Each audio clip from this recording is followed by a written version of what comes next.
Yeah, hello again, everybody. It's Connor here, sport and exercise psychology consultant with Sport Guru. Yeah, round two of these webinars. So last week we looked at mental fitness tricks that we can be doing at home.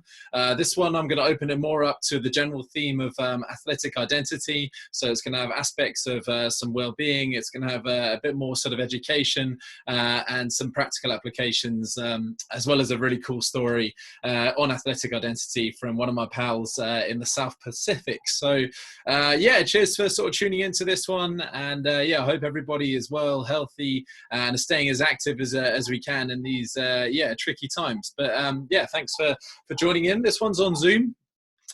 So hopefully the technology is going to play ball here, and I can start to share my screen and get into the presentation. So bear with me just a second.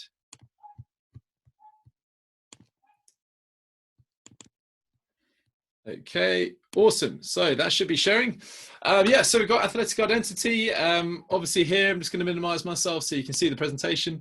So we've got Gareth Bale touching his chest here with the Welsh national flag, sort of showing his identity or his allegiance to his country. Obviously, we know Gareth Bale just as the individual, the name, but obviously he comes with it. He's a family member. He's a national sports player. So there's more to identity than meets the eye, and we're just going to unpack that through this presentation. So as I say, we're just going to roll through different aspects of it.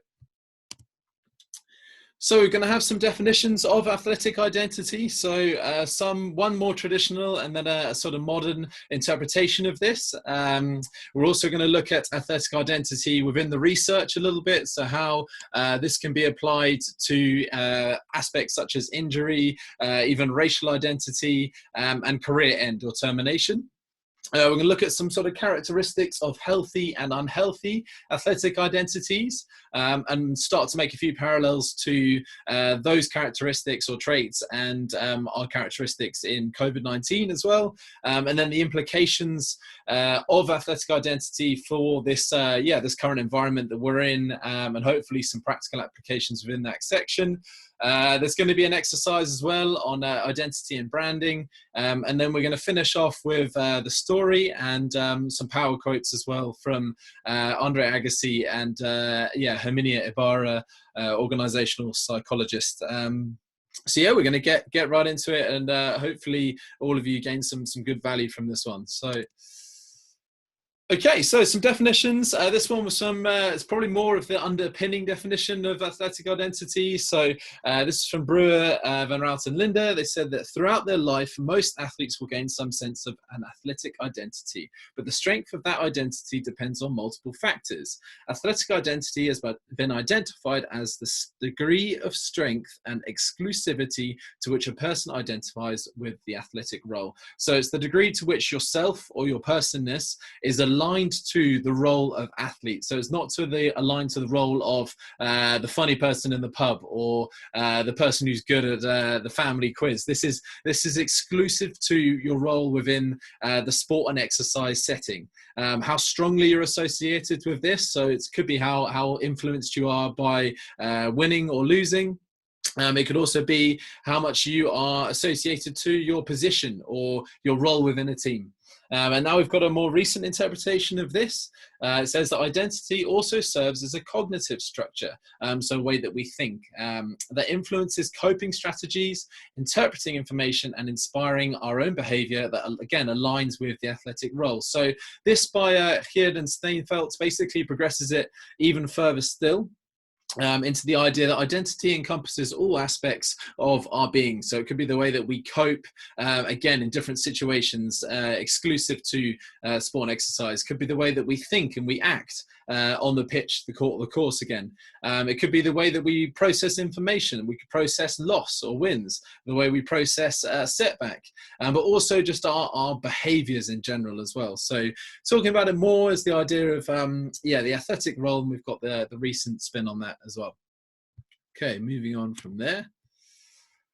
Yeah, so we've got a few papers that look to kind of shed more light on athletic identity and its role within certain aspects of sport and exercise and the psychology behind that. So the first one here we had by Hilliard et al., which looked at the relationship between athletic identity and the rehab and injury process. And this one I thought was fascinating because they found that teammates who were part of that rehab process, if they were wearing the jersey or the sports kit that was part of their club, they felt more aligned with that rehab process and more likely to adhere to the protocols that were going to get them back on the pitch quicker. And also they found that those who had a faster recovery did so within more social settings with players in the club who were active or other injured athletes who could share their stories. So that actually tied into a little bit of master's research work that I did in trying to set up essentially like support networks for professional rugby union academy players who had severe injuries, so MCLs, ACLs, severe brain trauma, so bad concussions, trying to set up like a support network there of professional athletes who could share their story of what their identity was like when they were off the pitch as well. Slightly different tangent, this one.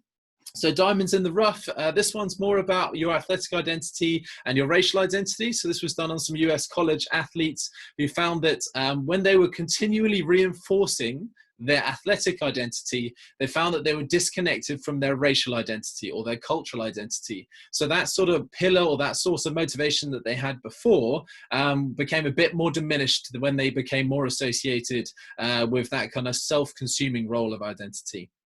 Another one here, more about the well-being side. So this one was, this is a tough pronunciation. I'm going to go with Verkuyen et al. This was in 2011. They found, or they did a studying on some well-being on some Dutch elite football players. And what they found within this study was that the athletes who had higher athletic identity, their psychosocial well-being decreased when the performance did not meet their expectations. So the aspects that they looked at which determined their psychosocial well-being, that went down when they were making comparisons with their performance to themselves, or they were probably internalizing those negative experiences on the pitch. So not quite meeting that really fiery internal pressure that they were putting on themselves. And then the last one, athletic identity and retirement or transitions out of the sport. This was again by Patricia Lally, and what she found was that former athletes who disengaged from their disengaged from their athletic identity managed to cultivate other aspects or other salient identities that helped them. So it could be that they forged an identity as an academic, or they forged an identity as somebody working within social settings or in different spheres, which basically helped their process out of retirement, or out of playing and into retirement. So just underlining there the importance of developing other identities while we're playing our sports, and how that can help us through retirements, career terminations, and transitions. So we're going to look into that in a bit more detail in a second. So the next one, this is looking at some healthy and unhealthy athletic identity characteristics. So those that were, or the ones that are seen as healthy or important to a really strong athletic identity. So that's multi-sport participation. Obviously, this is more focused on juniors and how that's really important in terms of passion, different motivations, transferable skills. Another one looking more about the environment around athletic identity. So that's the challenge support balance that coaches and parents can facilitate. So are you challenging but then supporting your athletes enough? That was seen as a really healthy trait. Process mindset. Obviously massively important for the time being. How can we keep our mindset on looking after ourselves rather than thinking about when are we going to get back on the pitch next? So similar to last week, those who've got a strong process mindset, probably key to being really technically focused on the pitch. They had a healthy athletic identity, how they could stay in the moment better. Self-development seeking, so that's what we looked at. a second ago is the idea of how can you look at progressing yourself in other ways? Can you get a bit more linguistic? Can you develop your cookery skills? All these different other identities and aspects of personal performance. Can you be a better friend? All those kind of things. Goal achievement, again, so that's the idea of the rewards, what we get from obtaining our goals, the satisfaction, the good chemicals released when that happens. And as part of that, obviously, we don't want to set unrealistic goals because that's going to diminish a lot of our motivation. It's going to put the fire out on a lot of our get up and go to reach something that's unobtainable. So we said before, those who neglect self-growth, these are unhealthy traits. Those who neglect self-growth are going to be really struggling with things such as injury, setbacks, terminations, and also things such as the moment. So not being able to play are going to get really affected for those who haven't got external avenues. So that's really important. Also the idea of fun and play and that self-exploration piece, so important, how that can cultivate a healthy athletic identity. Coaches can be so important with that and their philosophies. We've got the opposite process of being outcome oriented. We're just going to sort of, if that's the case, we get very emotionally invested in our performances on and off the pitch. That leads to choking, it leads to tanking, leads to catastrophizing as well. So moving on again. A little break. So I'll give you around 30 seconds or so just to try and identify these different tennis identities by their brands. And then I'm going to make the link to brands and what you can wear in different situations as well, or the kind of brands that we've seen through life.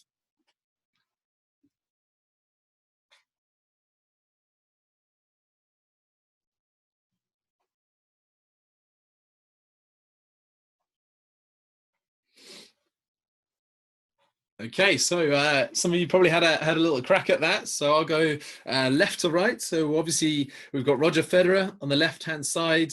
We've got Venus Williams as label. Second in, then we've got Rafael Nadal. Next one's Novak Djokovic. Then we've got Andy Murray, so it's obviously a real creative use of initials here. Then we've got Sugapova, so Maria Sharapova, and Agnieszka Radwanska's label as well. And I thought this one was quite interesting because when you associate with athletes such as Gareth Bale with the Welsh emblem as well, there are so many different aspects to you and so many ways that you can fuel your identity. Like these tennis players have probably fueled their motivation and their performances by being associated with a logo or something bigger than themselves. But there are unhealthy strands to that. So I could think of the idea of growing up through school, you've got the people who wear all of their badges on the side saying, oh yeah, house captain, tennis captain, prefect, all these different things. And that could be your ownership of your own label, but you could also be overly consumed by your own label. So what I'm trying to say there is, yes, I think, own the fact that you've got an identity, such as rocking into a class wearing a British canoeing jacket. That's fine, own that, but don't let that own all aspects of you. Don't let that identity own 100% of your being. Own it when you're wearing it and when you're in that setting. But again, don't let that become the all-encompassing thing. So I beat it around the bush there a little bit, but trying to make the link there between branding and the kind of individuals that we encounter as well. So moving on from that. Yeah, so some ideas of how we can kind of get athletic identity into the current COVID climate. So we can use our identity or our characteristic traits such as an identity of being a hard worker to really kind of fuel what we're doing in this moment of isolation or distancing. The idea of somebody being a bit innovative, someone who's really creative. That could be a football player who often finds the pass that nobody else can see. How can you relate that to some artwork or some woodwork or some puzzles at the moment? So how can your traits, rather than your identity as the footballer, how can your traits within that identity transfer into what we can be doing at home? So it could be, you're known as the empathetical person or the loving person on the team. Well, how can you reach out to those in need, or how can you reach out to family members who are struggling at the moment? Another one also, this I kind of touched into last week, is realizing that part of our identity at the moment is going to be an identity of feeling quite sad or feeling maybe even some depression or some loneliness. And that's fine. That's absolutely, you know, that's normal. We're all going to be going through these different phases and these different emotions. And in all reality, we can't really control when those thoughts come up, but we can change the response. So if we think of it as the stimulus, and then the important bit is that pause. So start to train in that pause. Train about how we can learn, how we can listen to our thoughts and then respond. So obviously techniques that help that would be your mindfulness, your breathing techniques that we touched upon before, and also the idea of kind of routines that can all really help with that, and how we can stay in a present moment mindset. We all knew about how important it was to be present moment on the pitch. It's equally important to be present moment now, so that we're not shooting too far behind to our previous senses of self of, oh, I was this amazing performer, or future mindset, which is, oh, I'm never going to be that performer again. So let's try and sit with that presentness. Another one as well is changing the lens with which we view the situation. So this is again a little bit tied into the grit training last week. How can you turn quite a mundane task into something competitive and exciting? So trying to find challenge and opportunity, I said the example last week of trying to do keepy uppies on an uneven surface, or with an eye closed, trying to do lateral passes. Or how can you just view things that we would usually view as destructive forces or negativity as an opportunity to grow, an opportunity to see that as a really exciting challenge. It's like, oh, how can I actually come out of this spell being fitter, or being more nutrition aware, or my proprioception, my vision being better. Okay, so I rambled a bit there, but moving on to some applied techniques of how we can form part of our identity in some helpful mechanisms. Okay, now this one, we're going to Joeli Lutumai-Langi. This is my pal who I met down in Fiji when I was doing some sports psychology work down there. And I'll just show the clip first before I touch into the story. So if it will let me.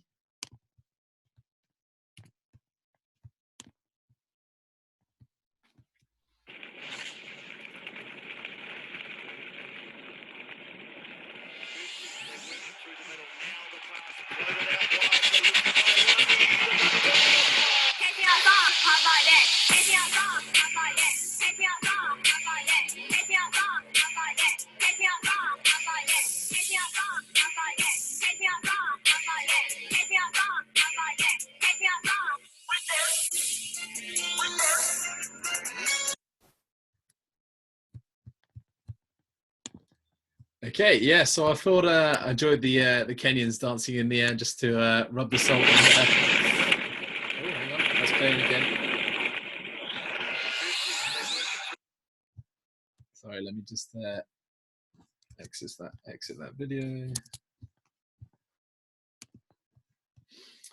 Okay, so so a short blip there. So the story around Joeli Lutumai-Langi. So I arrived on Fiji for my internship. I played some working with Nandroga rugby team in Singatoka, a rugby town, and first sort of day getting to know the facilities, or lack thereof actually. So that's the most amazing thing. These guys play and they thrive in situations that we would not be considered to be high performance. So an example of that being the setting that you can see behind in the picture there.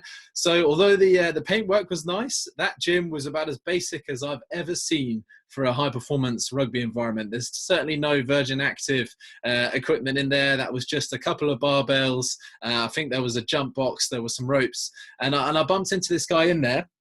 And I saw this chap who was working really hard, but everyone was kind of leaving him to his own business. And I met him, and he introduced himself as Joeli. I'm Joeli the policeman. So I thought, oh, okay, nice to meet you, Joeli. I didn't know the police were training here as well. And what's kind of your background here? Because I was intrigued, because he had like Fiji Rugby 7 shorts on, and I thought there's definitely more to this guy. And as we saw in the video, so Joeli, famous Rugby 7s player. Arguably also, or regarded as the fastest person on Fiji, on Viti Levu, so known as the Nandroga Stallion. But all Joeli would say is, no, I'm a policeman. That's all I am. I serve the public. I certainly wouldn't want to be chased by Joelle down the street after I've done a misdemeanor or something. But I thought that was amazing. The fact that he, he's run round Ciabello Sanatla on the World Series. All he considered himself to be was Joelle the policeman. That's all he cared about. And this is a guy who nearly made the Olympic rugby sevens team for Fiji that ended up winning gold as well. So I thought that was really, really powerful, and that kind of inspired him. That was part of his motivation as Joelle the policeman. But all of this actually was part of his rehab. So he was doing the police work as part of his leg rehab. He went back to the 7 Series and tore it up again. But I thought that was really, really cool. Even around town, he was just known as Joelle the policeman, whereas actually, in fact, he was a superstar sevens player. So hopefully this will let me progress on. Yeah, so we've got a quote here by Andre Agassi. It says, I'm playing in the 2006 US Open, my last US Open, in fact, my last tournament ever. I play tennis for a living, even though I hate tennis. I hate it with a dark and secret passion and always have. As this last piece of identity falls into place, I slide to my knees and in a whisper I say, please let this be over. So what we've got there is Andre's almost admission of, it's over. There's just a sense that almost probably relief for Andre in that situation, that these years for him was years of emotional trauma, years of physical trauma. He was an example of probably too early specialization in itself, of a dad who forced him into this pigeonhole of being a professional tennis player. And it crippled him. It crippled him physiologically. It crippled him through stress in the day-to-day. And although we saw this identity of this pretty charismatic, amazing tennis player, certainly my idol growing up, his identity behind the scenes was one that was completely different. And just as an adage to this, it's interesting to know that it's not all negative. I think what tennis gave to Andre Agassi is probably given him a bit of a sense of that he's about even. He's at about juice with the game now that he's taken a step back from that cauldron. So I thought that was fascinating to hear of the identity that we saw, but the identity of the man behind the t-shirt as well. This one, Herminia Ibarra, so organizational psychologist and behavior expert at London Business School. She says that authenticity, synonymous with identity, that this is not a trait. It is an evolution. You don't have to be who you always have been. And I love this one. This is the idea that our identity can change. We can be a chameleon through the phases of our sporting careers. We can evolve, we can adapt. So we can come out of this experience, this coronavirus experience, with a new identity.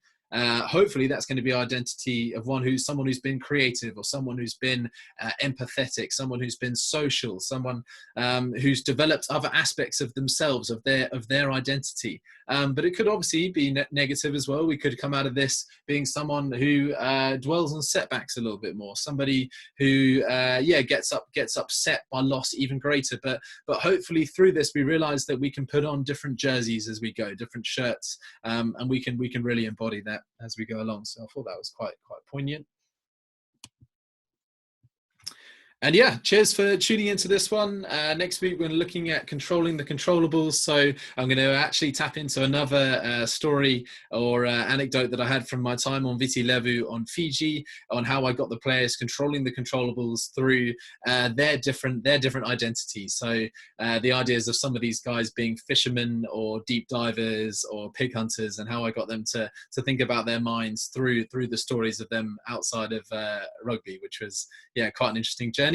And then moving forward with flow, so some concepts taken from flow research that we can apply to our sports and our identities and athletic selves. So cheers everyone. Hopefully this now transitions out, but we'll see how it goes. We'll go back to Zoom.